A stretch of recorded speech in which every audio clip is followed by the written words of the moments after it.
Channel आजच्या नवीन व्हिडिओमध्ये तुमचं सर्वांचं मनापासून स्वागत आहे. पुन्हा ऐकाय बोल ना. टाइम वेस्ट झाली आहे ती, टाइम वेस्ट ना बाबा. जे बोललेलं ते बोलते ती, रिपीट करते, नक्कल करायची सवय झाली आहे तिला, होय ना. सो आज घरात कोणीच नाही आहे, त्यामुळे समंता आता जाण्यासाठी रडत होती मामासोबत, म्हणून तिला खाऊ दिलं. आणि मी पण आता आयब्रो करून आली आहे, कारण उद्या आहे गुढीपाडवा आणि त्याचीच तयारी सुरू झाली आहे आदल्या दिवशीपासून. आता ती स्वतः म्हणून पाठवते, दरवाजा खोलते, बाय बाय करते. पण मामा किंवा डॅडा कुठे जात असेल ना तर तिचं रडणं चालू होतं लगेच. त्यामुळे तिला आता खाऊ दिलं आहे आणि आता ती झोपली. आणि तिची तब्येत पण बरी नाही आहे, 2-3 दिवस झाले.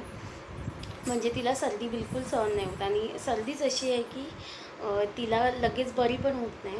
लहानपणापासूनच तसं आहे. आणि ह्याच्या आधी 8 दिवसापूर्वी पण सर्दी झालेली, आजारी पडलेली. मग तिला भरपूर म्हणजे भरपूर त्रास होतो, श्वास वगैरे घ्यायला भेटत नाही रात्रीचं झोपताना. त्यामुळे खूप जास्त रडते ती आणि झोपत पण नाही.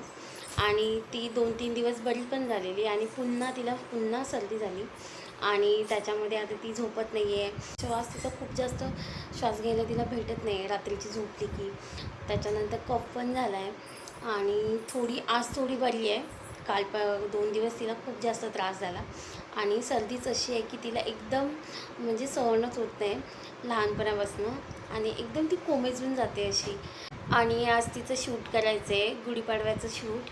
आणि ह्याच्या आधी मी लहानपणापासून मला खूप जास्त आवड आहे, म्हणजे लहान मुलांसाठी वेगवेगळं काहीतरी करणं, क्रिएटिव्हिटी करणं खूप जास्त आवडतं मला, म्हणजे पहिल्यापासूनच आवडतं. आणि हिचे तर मी भरपूर शूट केले आहे तसे, स्वतःचं डोकं लावून, आयडिया लावून. आणि ती स्वतः मेहनत करून जेव्हा तुम्ही चांगला रिझल्ट बघता ना, त्यामुळे खूप भारी वाटतं. मी असं तिला बाहेर जास्त असं नेलं नाही, फक्त तिचा बड्डेचा शूट बाहेर झाला आहे. बड्डेचा शूट होता ना गेल्या वर्षीचा, तो फक्त बाहेर केला आहे. बाकी तिची म्हणजे प्रत्येक मंथचं मी शूट ना एकटीने व्यवस्थित तिला सांभाळून सगळ्या गोष्टी करून केलं आहे ते. आणि मला त्याच्यामध्ये ना खूप जास्त भारी वाटत होतं, म्हणजे 10-12 महिन्याचं तिचं शूट. प्रत्येक मंथला मी काही ना काही केलं आहे तिच्यासाठी स्पेशल असं, जेणेकरून तिला फ्युचरमध्ये ते बघून खूप जास्त बरं वाटेल. आणि आमच्या वेळी त्या गोष्टी पॉसिबल नव्हत्या, म्हणजे तेव्हा तेवढी परिस्थिती नव्हती आणि नॉलेज पण नव्हतं आईवडिलांना जे की असे शूट वगैरे करतील. पण मी म्हटलं माझं नाही झालं आहे, मग तिचं तर व्हायला, म्हणजे आमच्या वेळी नाही झालं आहे, पण आता त्या गोष्टी होत आहेत किंवा आपण त्या गोष्टी करू शकतो आणि स्वतः करू शकतो. त्यामुळेच मी तिचं प्रत्येक महिन्याचं शूट केलं आहे आणि काही ना काही वेगवेगळं ट्राय केलं आहे आणि मला ते खूप जास्त आवडलं. आणि सगळ्यात जास्त मला वाटतं आहे तिचा मी शिवाजी महाराजांचा शूट केलेला ना, आणि त्याला मी तो असा प्रॉपर असा कार्डशीट पेपरने किल्ला बनवलेला, रात्रभर जागून, दिवसभर तेही झोपायची पण नाही, रात्रभर जागून आम्ही दोघांनी, मी आणि माझ्या नवऱ्यानं पण केलं आहे तिच्यासाठी. आणि मला ते खूप जास्त भारी वाटलं, म्हणजे त्याच्यानंतर तो शूट खूप जास्त भारी झाला आणि भारी दिसत होता. आणि जेव्हा कधी ती मोठी होऊन बघेल किंवा तिला समजेल त्या गोष्टी, त्यावेळी तिलाही खूप बरं वाटेल, कारण तिच्यासाठी कोणतरी केलं आहे. नाही तर आमच्या तर काहीच मेमरी नाही आहेत, एकही फोटो नाही आहे लहानपणीचा. आणि तेव्हा त्या गोष्टी पॉसिबल पण नव्हत्या, म्हणजे काहीच नॉलेजच नव्हतं. आणि तेव्हा त्या फोन वगैरे पण एवढे जास्त नव्हते. म्हणजे समर्थाची वेळी प्रत्येक मेमरी साठवून ठेवली आहे, म्हणजे तिचं प्रत्येक मुवमेंट, ती बोलायला लागली, चालायला लागली, त्याच्यानंतर क्रॉल करायला लागली, बऱ्याचशा गोष्टी, तिचं एक्सप्रेशन, प्रत्येक महिन्यात तिच्यामध्ये जो चेंजेस होत होता ना, ते सगळं मी माझ्याकडे ना, आता तर मोबाईल झाले त्यामुळे ते शूट करून किंवा तिच्यासाठी ते वेगवेगळ्या थीमचं मी तिचं शूट करायचे. आणि तेव्हा तर खूप जास्त रडायची ती, खूप म्हणजे खूप. आणि तिला ते सगळं करणं म्हणजे मोठा टास्क होता. एक तर ती झोपायची नाही आणि झोपली तर उठायची नाही, उठवणं टास्क होता. पण ते सगळ्या गोष्टी म्हणजे सगळ्या गोष्टी मी तिच्यासाठी केल्या, जेवढं माझ्याने पॉसिबल झालं आहे. म्हणजे बाहेरच्या गोष्टी विकत आणून करण्यापेक्षा ना, मी त्या स्वतः घरी बनवल्या आहेत. ते सगळ्या गोष्टी म्हणजे रात्र जागून ते सगळ्या शूट तिचं केलं आहे. त्यामुळे मला ते जास्त आता खूप बरं वाटते, कारण ती मेहनत मी स्वतः घेतली आहे तिच्यासाठी. आणि त्या गोष्टी मलाही खूप आवडायच्या. आज रात्री मी तिचं गुढीपाडव्याचं शूट करणार आहे, कारण एकटीनं तर पॉसिबल नाही होत, कारण तिची तयारी करा, बाकीच्या गोष्टी करा, त्याच्यानंतर ते सगळं बनवा किंवा ते सगळं तयारी करा. त्यामुळेच सगळेजण हे कामावरून आले की मग ते करणार आहे. आणि मी तिच्यासाठी साडी आणते, नऊवारी साडी, आणि काल घालून पण बघितली. होती तिला, एकदम गोड दिसत होती. आणि तुम्हाला मी दाखवते तुम्हाला तिची नऊवारी साडी. आणि छोटीशी नथ पण आणली आहे तिला नाकात घालायला, एकदम मराठी मुलगी तसं मी तिला बनवणार आहे. बघू, केस तिचे शॉर्ट आहेत त्यामुळे ते तसं बो येईल तसं मी, म्हणजे केस शॉर्ट असल्यामुळे तिचा तो बो तर येणार नाही आहे, पण बघेन मी, ट्राय करेन तिला, एकदम छान असा तिचा लुक करेन. आणि अशी आहे समंताची साडी. आणि हा तिचा पदर आहे असा क्यूट असा. आणि कधी मी तिला काही घ्यायला गेले ना तर वेगवेगळे कलर तर भरपूर होते तिचे साडीमध्ये पण मला पिंक कलर जास्त आवडतो. आणि मला असं वाटतं की ती पिंक कलरमध्ये खूप जास्त छान दिसते, गोड दिसते. त्यामुळे नेहमी कधी मी वेगळं ट्राय करायला जरी गेली ना तर मी येऊन जाऊन त्या पिंक कलरवरच अडकून बसते. आणि ही तिच्यासाठी ही साडी आहे, नऊवारी साडी. आणि एकदम मला वाटलेलं साईजमध्ये प्रॉब्लेम येईल, पण परफेक्ट तिला साईज झाली आहे. असं साडी आहे. आणि हा तिचा पदर. आणि तिला घालून बघितलेली ना का, तिला खूप जास्त आवडली आणि एकदम ती लाजत होती. छोटीशी अशी नथ घेतली आहे तिच्यासाठी. आणि ही पण तिला घालून बघितली, व्यवस्थित होते आणि ती कम्फर्टेबल आहे, म्हणजे तिला ती लागत नाही आहे नाकात. त्यामुळे तुम्हाला तिचा उद्याचा लूक कळेल. उद्या मी तुमच्यासोबत शेअर करेन तिचा तो शूट कसं करते ते. आणि ती कोऑपरेट करते माहिती नाही, आता कडे बरेच महिने झाले तिच्यासोबत असं शूट वगैरे काहीच केलं नाही आहे त्यामुळेच. आणि म्हणूनच मला एक मुलगी होती, गोंड अशी मुलगी हवी होती, तिच्यासोबत मी सगळ्या गोष्टी करेन. म्हणजे बघू आता ती आज रात्री काय काय करायला देते आणि कसं करते ती. सो शेवटपर्यंत व्हिडिओ नक्की बघा. त्यानंतर मी रात्री समर्थाचं शूट करायला घेतलेलं, लेट झालेलं म्हणून सिम्पलच डेकोरेशन केलेलं, जेवढं मला पॉसिबल झालं तेवढं. कारण समर्थाचं ते तेवढा वेळ जागं राहणं मुश्किल होतं, कारण तिचा टायमिंग सेट असतो म्हणजे झोपण्याचा, दूध पिण्याचा.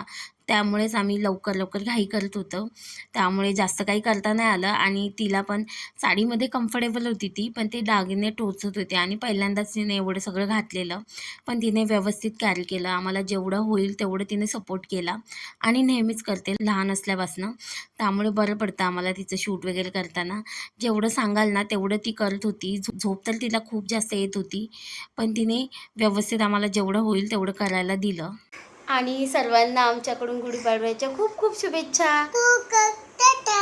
हां, समर्थाकडून पण शुभेच्छा. टाटा. समर्था अशी छान अशी रेडी झाली आहे ना समर्था. काय ग, अरे उलटा लावलाय तू चष्मा, सरळ लाव.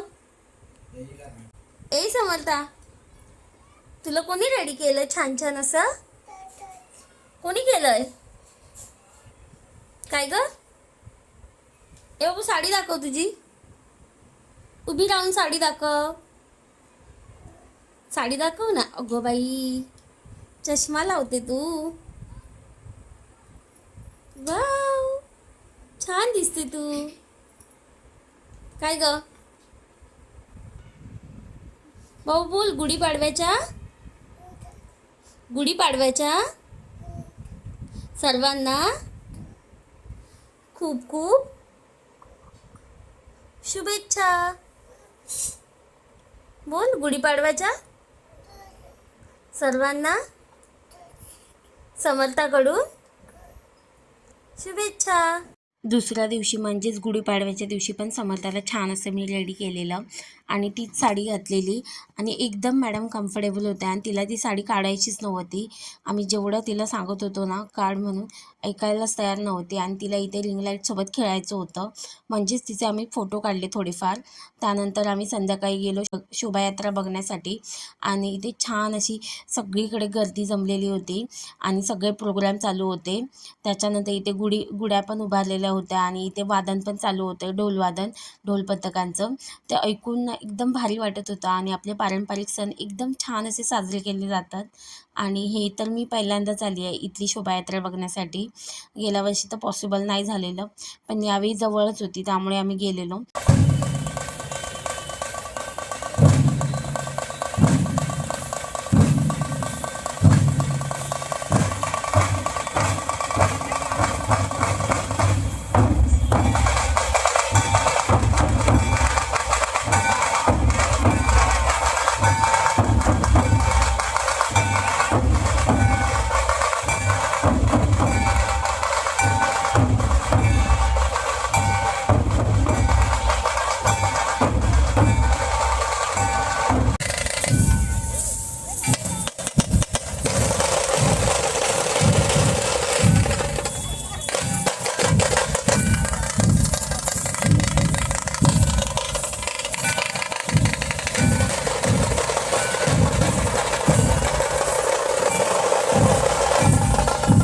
त्यानंतर या शोभायात्रेमध्ये सर्वांनी सहभाग घेतलेला होता, लहान मुलांपासून ते मोठ्या मुलांपर्यंत. त्याच्यानंतर महिलांनीसुद्धा.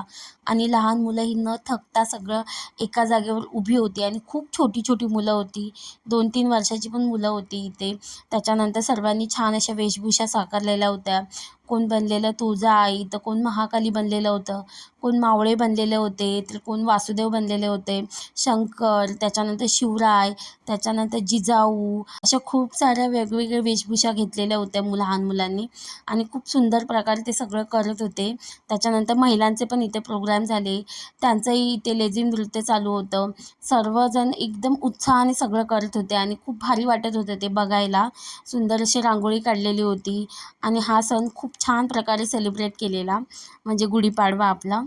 आणि आजचा हा व्लॉग इथेच एंड करते. व्हिडिओ आवडला असेल तर लाईक, शेअर आणि सबस्क्राईब करा. बाय.